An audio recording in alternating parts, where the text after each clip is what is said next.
Hello everyone, good morning. কেমন আছো সবাই? আশা করছি সবাই ভীষণ ভালো আছো, সুস্থ আছো, আর আমিও ভালো আছি। আমি প্রীতি, নতুন আরেকটি ব্লগে তোমাদের সকলকে ওয়েলকাম জানিয়ে এখন থেকে আমার ব্লগটি শুরু করছি। আই হোপ আজকের ব্লগটিও তোমাদের ভালো লাগবে। তো সম্পূর্ণ ভিডিওটি দেখার অনুরোধ রইল। বন্ধুরা, এখন বাজে সকাল ওই 8:30টার মতন। আর আজকে আমার ছেলে ঘুম থেকে উঠে গেছে। আর ও কি বলছে জানো, যে মা আজকে একটু রুটি খাবো। তো রুটি তো খাবে যখন বলছে তো করতেই হবে। এমনিতে কিন্তু সকালবেলা আমাদের এই রুটি তারপর যে ব্রেকফাস্টের ঝামেলা সেটা কিন্তু একদমই হয় না। মানে ওই কেক টেক থাকলে ওকে খেতে দিয়ে দিই সকালবেলা, আর সকালবেলা না আমি কিন্তু কিছুই খাই না বলতে পারো। আর আমার হাজব্যান্ডও চলে যায় সকাল সকাল, আর ও কিন্তু বাইরে টিফিনটা করে নেয়, ওই আটা রুটি টিফিনে খেয়ে নেয়। তো সেই জন্য আর আমার সকালবেলা না ঝামেলাটা করতে হয় না। তো আজকে যখন ছেলে বলেছে মানে একটু রুটি খাবে, তো ভাবলাম রুটিটা করেই নিই, আর সেই সঙ্গে একটু চাও করে নেব। তো দেখতেই পেলে চুলায় যখন জলটা ফুটে উঠছিল তখনই কিন্তু আমি আটাটা দিয়ে দিই। আর এইভাবে করলে কিন্তু রুটিটা না অনেকটাই নরম হয়। বিয়ের পর না মানে প্রথম প্রথম রুটিটা করতেই পারতাম না। তারপর একদিন দেখলাম যে আমার শাশুড়ি মাও ঠিক এইভাবেই রুটি করে। তো তখন থেকেই আমি ওইভাবে করি। তো দেখলাম অনেকটা কিন্তু নরম হয়। তো এই হলো আমার রুটি মানে শেখা। বিয়ের আগে না কোনো কাজবাজই করতে পারতাম না, তো সেই জন্যই আমার একটু বিয়ের পর একটু অসুবিধা হচ্ছিল। তো সব কিছু মেয়েরা তো জানোই, সব কিছু মানিয়ে গুছিয়ে নিতে কিন্তু খুবই এক্সপার্ট। তো সেই সঙ্গে আমিও কিন্তু মানিয়ে গুছিয়ে নিয়েছি, আর সব কিছু শিখেও নিলাম। আর দেখো ওই চুলায় কিন্তু অল্প একটু চায়ের জলও বসিয়ে দিয়েছি, অল্প একটু চা করে নেব আমার আর শাশুড়ি মায়ের জন্য। টিফিনটা করছি ঠিক আছে, কিন্তু কি বলো তো, আমি না খেতে পারিনি। মানে সকালবেলা কোনো কিছু খাওয়ার আমার অভ্যেস নেই, তো তো সেই জন্য না ওই একটা রুটি দিয়ে কোনো মতে একটু চা খেলাম। তো এই হলো আমার সকালের খাওয়া দাওয়া। সকালবেলা যদি মানে কিছু না খাই তাহলে কিন্তু আমার জন্য খুব ভালো হয়। মানে আমি সকালবেলা কিছু খেলে তারপর দুপুরবেলা মানে আমার আর খিদাটা লাগে না। আর সকালবেলা খেতেও পারি না। তো দেখো সবগুলি রুটি কিন্তু এভাবে এক এক করে বেলে বেলে করে নিচ্ছি। আর ওদিকে কিন্তু চাটাও হয়ে গেছে। এবার দুধ দিয়ে তারপর চাটা নামিয়ে নেব। আর আমার ছেলে না এই আটা রুটিটা খেতে ভীষণই পছন্দ করে। মানে রুটি যদি করে রেখে দিই হটপটে, তো ও কিন্তু মানে সারাদিনই খেতে থাকবে। মানে ভাত না খেয়ে ওকে রুটি দাও তাহলে যেন ওর ভালো। তো সেই জন্য না আমি রুটিটা করতে চাই না, কেন বলো তো, বাচ্চা মানুষ তো, তো এতটা রুটিটা দেওয়া ভালো নয়। তো সেই জন্য কী করি, আমি না ইচ্ছে করেই রুটিটা এখন কম করি।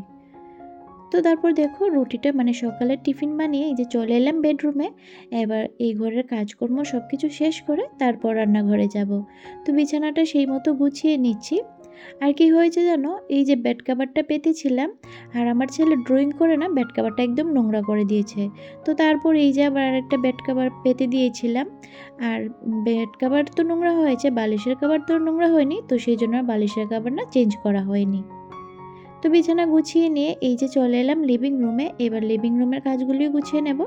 আর এই দেখো এইদিকে না আমার আরেকটা কাজ বেড়েছিল, মানে ওই জানালা থেকে না কাঠের গুঁড়ো পড়ছিল। তো সেটাই ঝাড়ু দিয়ে ফেলে দিলাম, তারপর ঘরটা ভালো করে ঝাড়ু দিয়ে তারপর ঘরটা মুছে নেব। বন্ধুরা, তোমরা যদি এই পর্যন্ত আমার ভিডিওটি দেখে থাকো আর তোমাদের যদি একটু হলেও ভালো লাগে, তাহলে প্লিজ একটা লাইক করে দিও, আর কমেন্ট করে জানিও কেমন লেগেছে। তোমাদের এই একটা লাইক ও একটা কমেন্ট আমাকে অনেক মোটিভেট করে পরবর্তী ভিডিওর জন্য। আর যদি ভালো লাগে তাহলে প্লিজ চ্যানেলটি সাবস্ক্রাইব করে এই বন্ধুটির পাশে থেকেও এই বন্ধুটিকে একটু সাপোর্ট করে দিও। আমার লাস্ট ব্লগে একজন দিদিভাই কমেন্ট করেছে, সে জানতে চেয়েছিল যে আমার খাটের পাশে যে বক্সটা মানে ওই যে র্যাকটা, ওটা কত থেকে নিয়েছি আর কত দাম পড়েছে। তো তোমাকে বলছি, এটা না আমি মিশো থেকে নিয়েছিলাম। আর আমি যখন নিয়েছিলাম মিশো থেকে না অফার ছিল। আর এখন তো মিশোর মধ্যে একটা কয়েন সিস্টেমও আছে। তো সেই কয়েন আমার ছিল কিছুটা। তো সেই কয়েনটা কেটে তারপর অফারটা পেয়ে আমার প্রায় 540 মতো পড়েছিল। তো এমনিতেই কিন্তু মোটামুটি বেশি দাম নয়, আর জিনিসটি কিন্তু খুবই ভালো। তো মিশো থেকে নিতে পারো, তুমি মিশোতে সার্চ করলেই পেয়ে যাবে। আর অনেকটা দামেরও ডিফারেন্ট থাকে সব সময়। তো যাই হোক, তো তোমাকে বলে দিলাম। আর thank you so much comment করার জন্য। তো তো তারপর দেখো ঘরে ডাস্টিংয়ের কাজগুলি করে নিচ্ছি। আর এই কাজগুলি করতে করতে চলো আমার লাস্ট ব্লগে যে সকল দিদি বোনেরা কমেন্ট করেছে তাদের নাম নেওয়া যাক। Pinki Saha, Sukhi lifestyle, Marzia's world, Icchedana blog, recipes by Rupa, Sonali Saha, Deepika Adhikar, আর কমেন্ট করেছে মমস প্রজা ব্লগ। তো তোমাদের অসংখ্য ধন্যবাদ তোমাদের এত সুন্দর সুন্দর কমেন্ট করার জন্য। এইভাবেই আমার পাশে থেকেও আমাকে একটু সাপোর্ট করো। তোমাদের ভালোবাসা আমার ভীষণ ভীষণ প্রয়োজন। তো বন্ধুরা এই ঘরের কাজগুলি সেরে তারপর কিন্তু যাব আজকে রান্নাঘরে, কারণ আজকে সকালেই তো টিফিন করেছি কিন্তু দুপুরে রান্নাবান্না কিন্তু কিছুই হয়নি। তো এই ঘরের কাজকর্ম সেরে নিয়ে তারপর আজকে যাব রান্নাঘরে। আর যেহেতু সকালে আজকে একটু কিছু খাওয়া হয়েছে তো সেই জন্য না এত তাড়াহুড়ো নেই। আর তাড়াহুড়ো নেই বললেও ভুল হবে, কারণ আমার ছেলের আন্টি আছে, ওই 12টার আগে সব কিছু সেরে নিতে হবে। আর আজকে আমিও যাব একটু ওর সঙ্গে মেজদিদের বাড়িতে।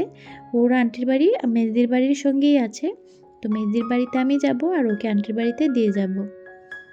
তো তারপর দেখো রান্নাঘরে চলে এসে কেটেকুটে কিন্তু রেডিও করে রান্না করে নিয়েছি, সেগুলি আর ভিডিও করিনি। তো আজকে রান্না করেছি এই যে বোয়াল মাছের মাথা দিয়ে লাউ, আর রান্না করেছি এই যে একটু ইলিশ শুটকির চাটনি। বাস এতটুকুই আজকে রান্না বান্না। আর শুধু দুপুরে তো খাওয়া দাওয়া, তাই জন্য বেশি কিছু আর করিনি। আর এই রান্নার ফাঁকেই কিন্তু ঘরটাও মুছে নিয়েছি ওই যে লাউটা বসিয়ে দিয়ে। আর তারপর স্নান টান সেরে এই যে কিছু কাপড় কেচে দিয়েছিলাম ওইগুলোই মেলতে এসেছি। তো দেখো ছেলেও কিন্তু মোটামুটি রেডি হয়ে আছে, মানে ওই টি শার্টটা এখন পরবে আর চলে যাবে, আর খাওয়া দাওয়াটা করব আর কি, বাস। তো সবগুলি কাপড় মেলে দিচ্ছি। আর গতকালকে না অনেকগুলি কেচে দিয়েছিলাম, ওইগুলোই নেব। আর কিছু কাপড় না আছে আমাদের পাশের বাড়ির, ওই যে বলছিলাম না তোমাদের আমাদের দিকে প্রচণ্ড বৃষ্টি, মানে প্রত্যেক দিন বৃষ্টি হচ্ছে। তো তাদেরও তো কাপড় শুকাতে একটু অসুবিধা হচ্ছে। আর যেহেতু আমাদের টিনের চাল আছে ছাদের মধ্যে, তো সেই জন্য না ওই কিছু কাপড় এসে এখানে মেলে দিয়ে যায়। তো দেখো সব কাপড় চোপড় মেলে দিয়েছি। আর এই যে দেখতে পাচ্ছ ওয়েদারটা, মানে এক্ষুনি বৃষ্টি হয়ে গেল, আবারও হতে পারে, তার কোনো গ্যারান্টি নেই। তো চলো আজকের ভিডিওটা এখানেই শেষ করছি। ভালো লাগলে একটা লাইক করে দিও। টাটা।